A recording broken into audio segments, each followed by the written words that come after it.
I'd like to put a line where the top of the head goes and where the bottom goes, which is all the way down to the bottom of the canvas. I've prepared this with a Zinsser, bullseye Zinsser from Home Depot, and a little bit of acrylic paint. Okay, I am making a space on my canvas for the head, and the first thing I check is how many heads tall, and she is 2.5 heads tall. So I'm thinking from the top of the canvas to the bottom right now. I'm not thinking about where she lays in a horizontal way. So you notice my instinct is to put the head right back in the middle. I've done that several times already in my studies. So I just know that's a pitfall for me that I always have to double check myself. And if I stick that head right there in the middle, I'm going to run off the left side of the canvas. I'm also checking now for tilt of the head and tilt of the shoulders. It's easy to think those are straight, but if you go from top of shoulder blade, shoulder bone to top, there's a definite slant to her shoulders, and it's important to get that posture and feel in there first before you start into the details of the drawing. You notice I measure 2 or 3 or 4 times before I ever start my drawing. This is a good habit that will save a lot of time later once you're into the details. If you're drawing the details in the wrong place, if you're drawing them at the wrong tilt, you're going to fight with it. Now I'm checking height to width. She is about 3/4 of the width of her height, and I've just noted that I'm too far over. So you see, when I check the space in front of her face, I found that I don't have enough room in front of her face. When a person is looking in a particular direction, you want to make sure there's room in front of their face and they're not right on the edge of the canvas. Now I'm checking the width across the canvas and seeing how much space there is from edge of canvas to ear, ear to tear duct over. And I'm using that as my relative measurement. I should be able to get a little over 4. The proportions are a little different on my canvas, but not much. So that's helping me also determine placement. The charcoal is real easy to erase, so I would definitely use charcoal to draw with. Some people like to use paint, but I get a little frustrated with the paint with all this measuring, so I prefer the charcoal. So width of her head is about 3/4 of the space behind her head. Again, I prefer to spend this first, let's see, on the counter, it's only 3 minutes I've spent measuring so far. So it's not a lot of investment to try to get things laid out properly before you begin. Don't forget that beautiful rhythm of her arms. That's something I did not get in my exercises, and I want to make sure to get that beautiful S shape.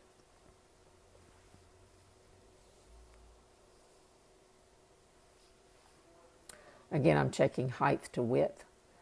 Her width from her brow to the back of her ear is about 3/4 of the length of her face.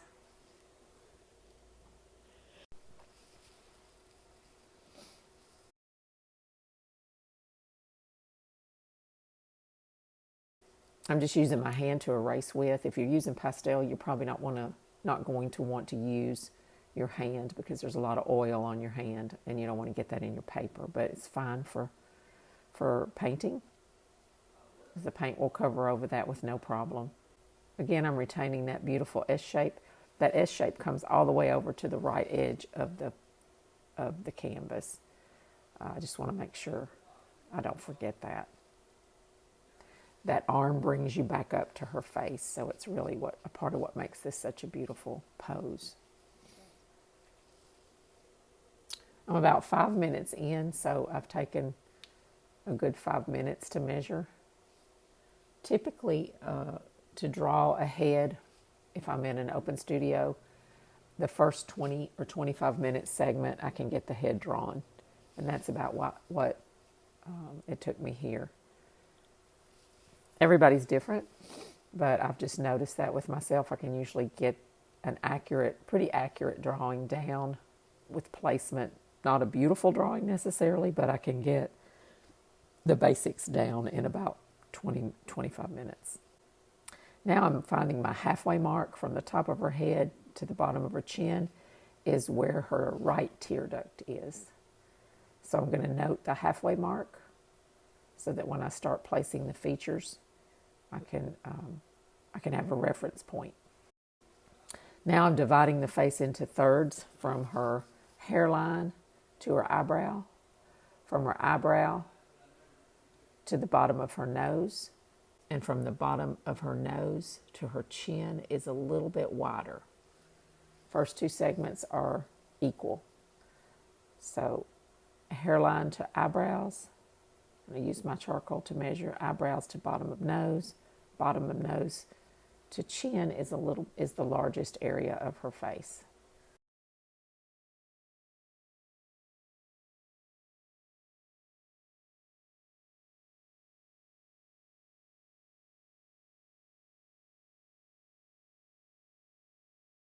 That's my first guess. It doesn't look like there's enough room from her eyebrow to her tear duct, so I'm going to raise that hairline up just a little bit because there's not much space from her hairline. I'm going to raise the eyebrows up just a little, and that's going to give me a little bit more space, and then I'll also raise the nose up just a tad. Again, this only takes about a minute to find these thirds of the face. And then you just hang the hair on, however big the hair is. If a person is bald, then you'll go from eyebrows to the top of the head. I want to have enough space to fit all the features in. Getting a likeness has more to do with this step right here than anything else. So make sure you spend time working from the middle out. There's a temptation to just work from the outside in, and some people are able to do that. I am now measuring where the middle point is, and sorry about my head there. The middle point horizontally is from her brow to her iris, and then from her iris to the back of her ear. So I'm going to place a little mark on the halfway mark there. So that's important to note that.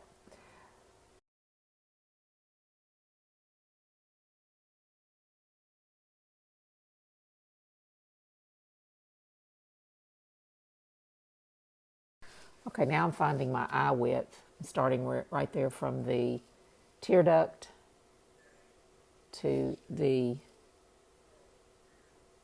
eyebrow, just to make sure I have enough space, and I'll start from the eyebrows moving down like a window shade being pulled down. So the crease of the eye, the lash line, the bottom of the eye. Moving to the other side, the crease of the eye, the eyelash line, lash line, bottom of the eye. And remember, these eyes are not level. The eye on the right is higher than the eye on the left. I'm not sure if that's how she looked or if that's an error in the artist's drawing. Double checking my proportions again. The charcoal's kind of thick, so you're going to have some awkward marks in here that are too dark. Starting on the top of her lip, the opening of her mouth, the bottom of her lip, there's usually a shadow under the lip, the lower lip, to see if I have enough room to fit all those features in. I'm looking at plumb lines now.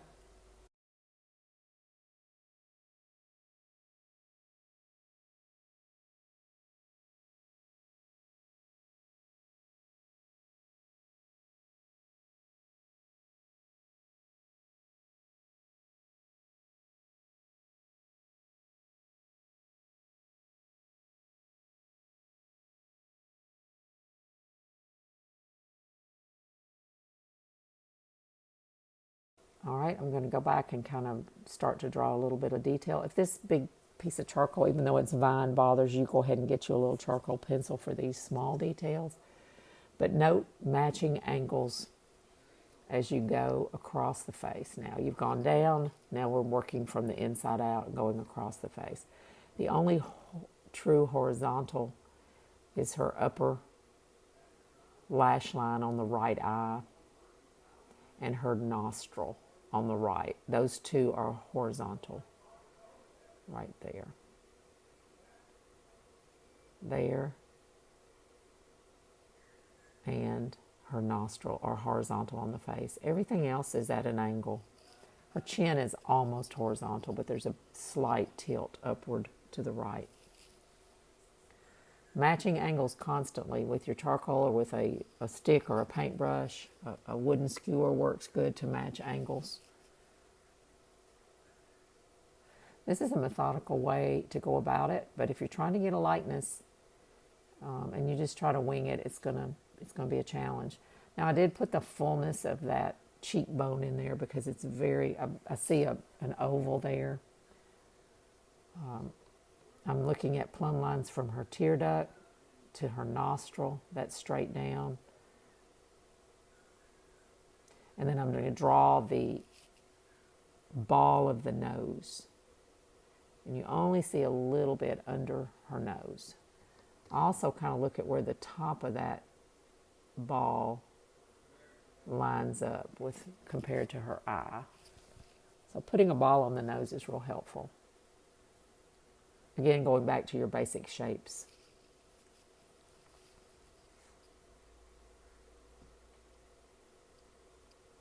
Remember that front plane of the mouth is like half of an orange. So as you start to lay the mouth in, you want to be mindful that you're going around a spherical shape. Okay, those are my main landmarks that I want to record. And now I'll just start drawing.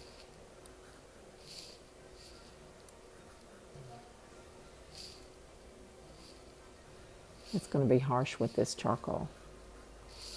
So it'll soften way up when we start getting the paint out. It's like too much space right there.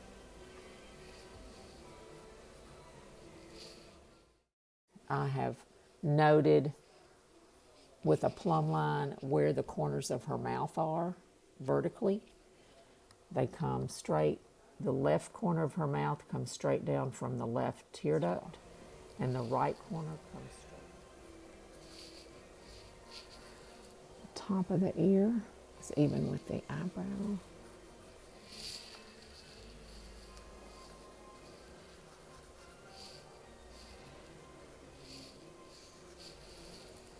This is pretty well horizontal.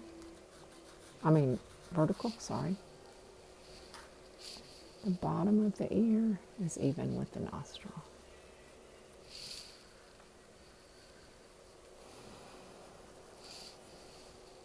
The ear is on the head, a little bit of a diagonal. It doesn't sit straight on the head. I'm massing in the hair behind her head, and there's not much space from the bottom of her hair to where her collar starts. So you'll want to note that when you place the collar on. Massing her hair in, not thinking about strands, but just big dark shapes. I like to draw the opening of the lips where the lips meet. Remember we had a great little lesson on basic shapes on doing the two ovals for the upper lip. I don't do that here, but that will be a great time to do that. And actually there's 3 shapes for the upper lip and 2 ovals for the lower lip. Now I'm just going to continue drawing, moving around the jawline and measuring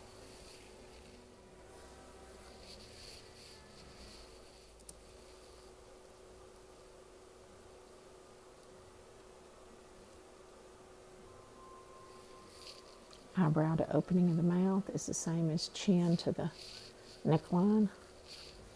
I know it looks pretty rough right now. It's going to look very skeletal. I keep saying that. This model has very strong features, very skeletal. features. So that's fine. The paint is going to naturally soften that down. I just begin to draw more detail scarf here. Tie-in, but I think it's a little bit checking. There's not much space from her ears go. Don't forget that beautiful swing of the arms. Now I'm going to check and see with a plumb line where the sleeve, what it lines up with. So the sleeve lines up with the edge of her collar and goes right through her left nostril. Left nostril. So right there is that little point where her cuff starts, her white cuff starts. Also remembering it's lower. The mark I have on the canvas is for the second head length. Just massing in the hands, thinking about where the knuckles, they line up with the bottom of the hair. That's a horizontal line on the top of the hand, and then not really thinking about drawing each finger at this point. Just massing in.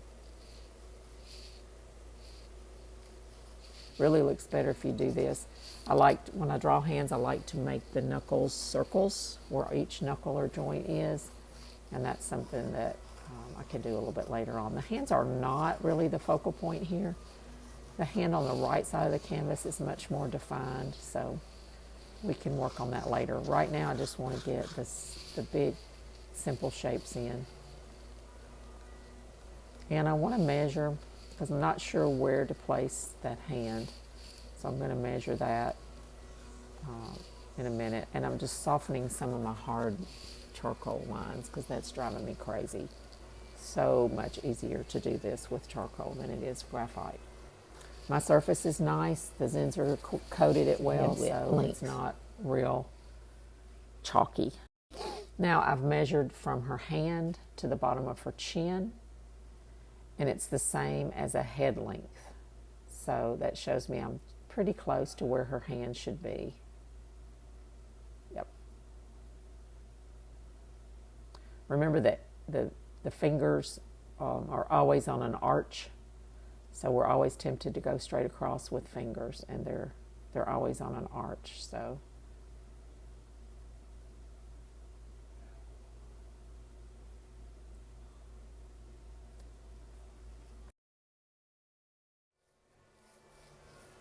I'm not going to worry about any fingers right now. Remember that there's a scoop with fingers.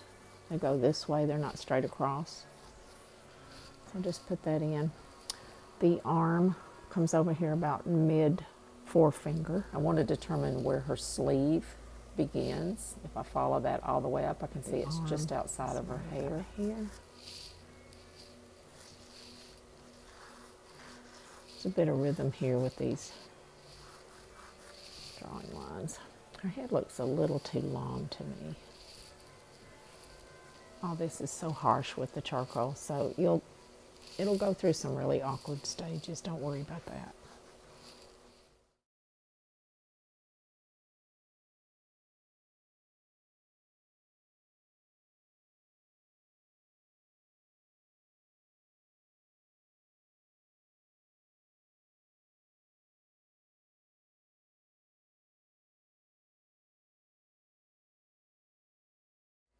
If you're using pastel, you don't want to be rubbing with your fingers and depositing oil.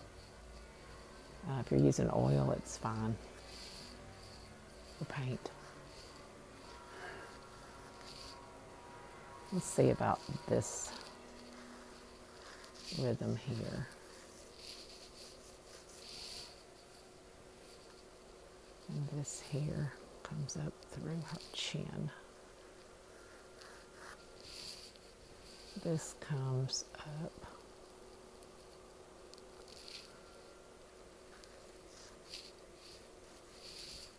Shoulders are real important to get that right.